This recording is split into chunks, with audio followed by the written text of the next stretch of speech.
Tere õhtust, armsad lapsed!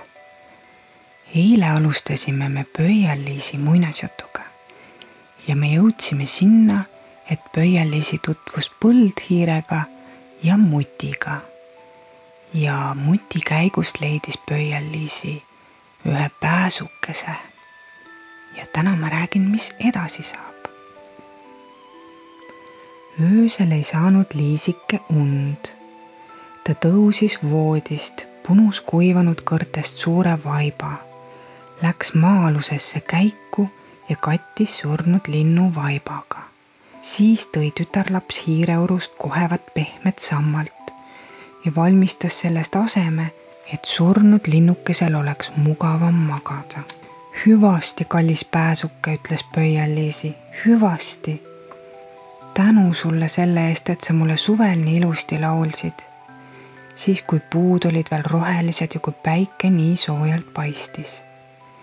Tüdruk langetas pea linnukese rinnale ning äkki ehmus. Ta kuulis, et pääsukese rinnus tuksus midagi. See oli linnukese süda, mis tuksus. Lind polnudki veel päriselt surnud. Ta oli vaid külmast kangestunud. Nüüd oli ta sooja saanud ja elustunud. Pöial-Liisike hakkas hirmust värisema, sest lind oli lihtsalt hiiglane temasuguse tillukese tüdruku kõrval. Kuid Liisike võttis ometi südamerindu, kattis pääsukese paremini vaibaga kinni, siis aga jooksis ja tõi mündilehe, mille all ta ise magas ning kattis sellega linnukese pea. Järgmisel ööl läks Pöial-Liisi jälle tasahilju linnu juurde. Pääsuke oli juba täiesti ellu ärganud, kuid ta oli veel väga nurk ja suutis hädavaevu silmi avada, et tütarlast vaadata. Liisike seisis tema ees, pehastunud puutükk käes. Teist laternat tal polnud. Suur tänu sulle, kallis pisitütreke, ütles haige pääsuke. Sain nii hästi sooja. Varsti saan ma päris terveks ja lendan jälle päikese kätte. Oi, hüütis Liisike, praegu on ju väljas nii külm, lund sajab, jää parem oma soojale asemele, küll ma hoolitsen sinu eest. Pöial-Liisi tõi pääsukesele õielehega vett ja mõned odraterad. Pääsuke jõi ja sõi, siis aga jutustas tütarlapsele, kuidas ta oli kibuvitsa põõsas oma tiiba vigastanud ega suutnud koos teiste pääsukestega soojale maale lennata. Tuli talv, ilm läks kangesti külmaks ja linnuke langes maha. Rohkem pääsuke ei mäletanud ja ta ei teadnudki, kuidas oli siia maa alla sattunud. Kogu talve elas pääsuke maa all ja Pöial-Liisi hoolitses tema eest.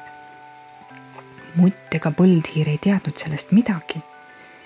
Nad ei armastanud ju linnukesi.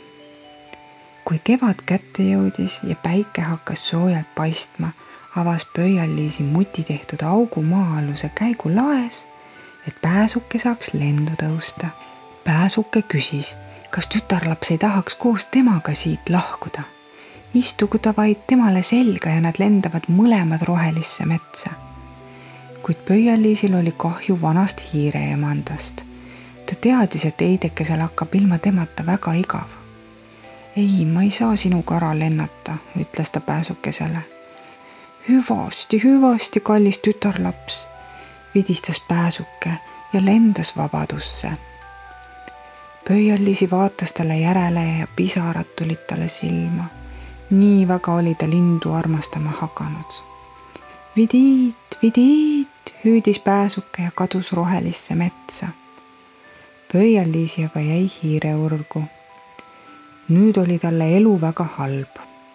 Teda ei lubatud üldse päikse kätte minna ja põllule hiireuru ümber kasvasid kõrged lopsakad viljagõrred, mis Liisile tundusid padrikuna. Ühel päeval tuli vana mutt Pöial-Liisile kosja.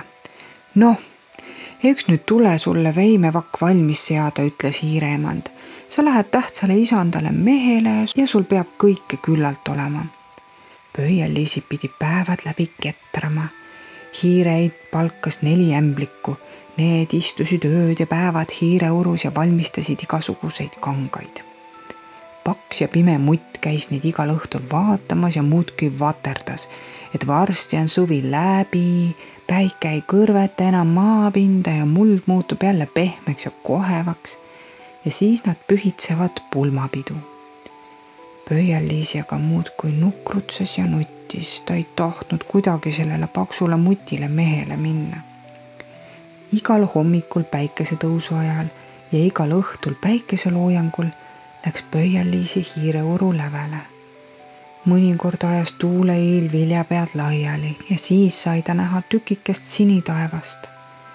Kui valge ja kui hea on siin väljas, ohkas Pöial-Liisi ja mõtles aina pääsukese peale. Ta tahtis kangesti linnukest jälle näha, kuid pääsukest polnud. Lind oli vist lennanud sinna kaugele rohelisse metsa ja jõudiski kätte sügis. Pöial-Liisi kaasavara oli valmis. 4 nädala pärast on sinu pulmad, ütles hiir Pöial-Liisile. Aga Pöial-Liisi puhkes nutma ja ütles, et ta ei taha igavale mutile mehele minna. Ära räägi rumalusi, ütles hiireit. Ära jonni või muidu ma näksen sind oma valge hambaga. Mille poolest mutt sulle meheks ei kõlba? Isegi kuningannal pole nii musta sametkasukat kui temal. Ja ega tema keldritki tühjad ole. Täna Jumalat, et saad niisugusele mehele. Viimaks jõudis pulmapäev kätte ja mutt tuli oma mõrsjale järele. Nüüd tuli Pöial-Liisil asuda elama mutiurgu sügavale maa alla ja ta ei saa enam kunagi näha päikest. Mutt ei lubaks teda miski hinna eest urust välja. Vaesel Pöial-Liisil oli nii raske jätta igaveseks hüvasti helge päiksega. Veel viimast korda läks ta päikest vaatama. Vili oli juba põllult ära koristatud ja maa seest vahtisid jälle välja vaid paljad kuivanud tüükad. Tüdruk astus hiireurust natuke kaugemale ja sirutas käed päikese poole. Hüvasti, päike, hüvasti. Siis aga nägi ta väikest punast õiekest. Kallistas seda ja ütles, lilleke, tervita minu poolt kallist pääsukest, kui teda näed. Vidiit, kostis äkki tema pea kohal. Pöial-Liisi vaatas üles ja nägi pääsukest mööda lendamas. Pääsuke silmas samuti tütarlast ja oli väga rõõmus. Liisi aga hakkas nutma ja jutustas pääsukesele, kuidas teda tahetakse anda mehele paksule mutile ja et ta peab minema elama sügavale maa alla, kuhu päike kunagi ei paista. Juba on saabumas külm talv, ütles pääsuke, ja ma lendan ära kaugele soojale maale. Kas sa tahad minuga kaasa tulla? Istu mulle selga, ainult seo ennast tugevasti oma vööga kinni ja ma viin su ära vastiku muti juurest. Me lendame kaugele Sinimere taha, kus päike paistab palavamini, kus on alati suvi ja kus õitsevad imelised lilled. Sina päästsid ju minu elu, kui ma külmunud pimedas auku olin kukkunud.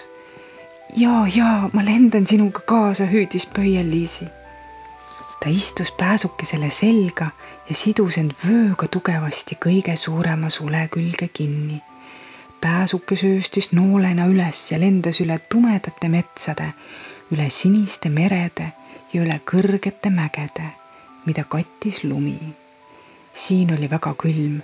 Pöial-Liisi puges üleni pääsukese sooja sulekatte varju, pistes ainult pea välja, et imetleda kauneid paiku, kus nad üle lendasid.